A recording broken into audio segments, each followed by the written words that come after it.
khususnya berkaitan kita hari ini berkenaan dengan cabang falsafah. Pertama sekali kita nak lihat kepada falsafah teknologi. Okey. Bercakap dengan falsafah teknologi, apakah yang bermaksud dengan falsafah teknologi? Okey, mari saya terangkan satu persatu.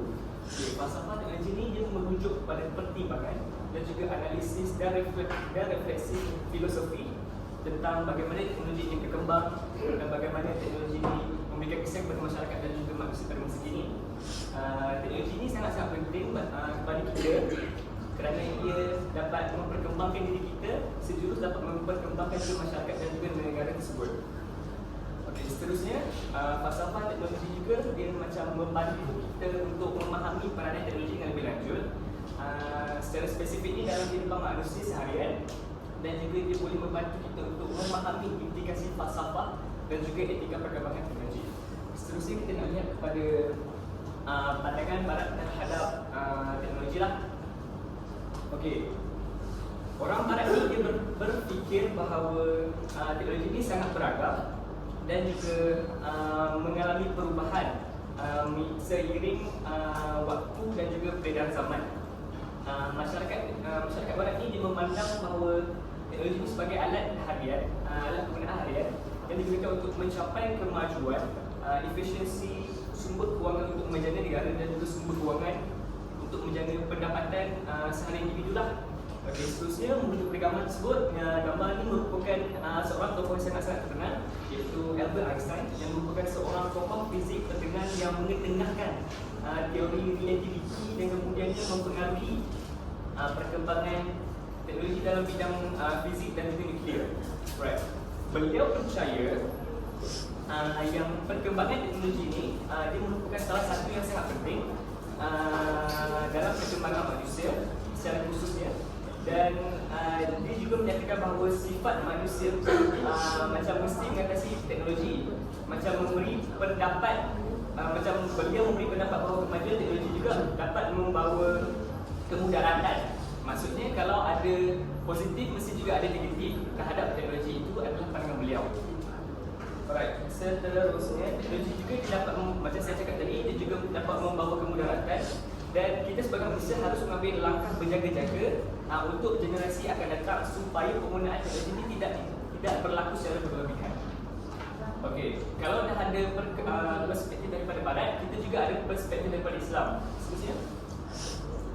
Alright, dalam bahasa Arab, teknologi ni dia dikatakan sebagai teknologia yang merupakan daripada bahasa Yunani atau dikenali sebagai takniah yang merujuk kepada teknologi atau ilmu pengetahuan derapan. Okey, ia bermaksud bahawa maksud teknologi daripada perspektif Islam ini bermaksud ilmu atau ilmu pengetahuan terapan. Dan ia juga digunakan oleh manusia untuk melakukan ibadah, meningkatkan produktiviti seseorang atau nak memudahkan hidup seseorang manusia atau masyarakat mengikut peredaran zaman dan juga waktu lah. Okey, menurut tokoh Islam yang sangat-sangat terkenal iaitu Ibnu Khaldun yang merupakan sejarawan, ahli falsafah dan juga pengkaji sosiologi muslim yang terkenal, beliau berpendapat bahawa teknologi ini wajar dalam kemajuan masyarakat kerana ia dapat menjadi pendorong kemajuan peradaban, menjadi pendorong kepada peradaban manusia lah. Right. Okey, seterusnya beliau juga menyatakan bahawa keberadaban teknologi ini adalah wajar untuk suatu kerajaan dan peradaban seperti yang saya katakan tadi. Seterusnya kemunduran teknologi dan juga ketinggalan kemajuan juga dapat memberikan makna, juga dapat memberikan kesan kepada kita iaitu seperti kejatuhan sesuatu tamadun. Right? Okey, seterusnya kita beralih kepada kesan baik penggunaan teknologi. Right. Antara kesan baik penggunaan teknologi adalah ia dapat memudahkan komunikasi seperti kita semua tengah lakukan. Right. Seterusnya ia juga dapat memudahkan pengurusan dan juga gaya hidup manusia. Boleh dikatakan pada era ini rata-rata manusia menggunakan teknologi dengan sangat banyak dan berleluasa. Betul? Dan teknologi pada masa ini bukan sahaja memudahkan individu untuk berhubung, malah dia juga dapat digunakan untuk memudahkan kerja kita, iaitu kerja kehidupan seharian.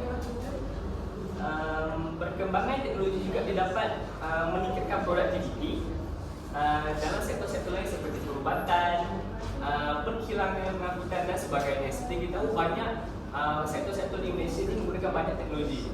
Right? Okey, kalau dah ada kesan baik, mestilah ada kesan buruk. Betul. Jadi seterusnya beralih kepada kesan buruk. Alright.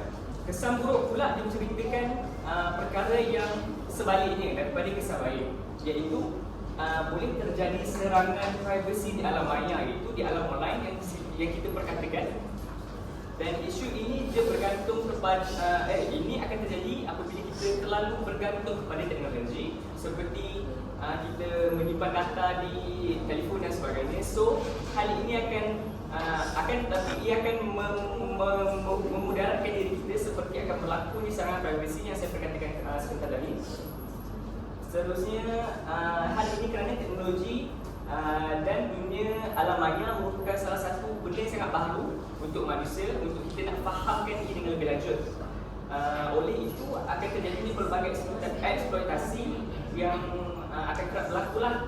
Selain itu, teknologi juga ia merupakan salah satu alat yang begitu canggih yang boleh membuatkan manusia ni obses ataupun hilang sifat kendiri terhadap sesuatu. Maksud kita akan terlalu obses untuk bermain teknologi. So saya rasa itu saja daripada saya. Saya akan teruskan, saya akan serahkan kepada presenter seterusnya. Terima kasih.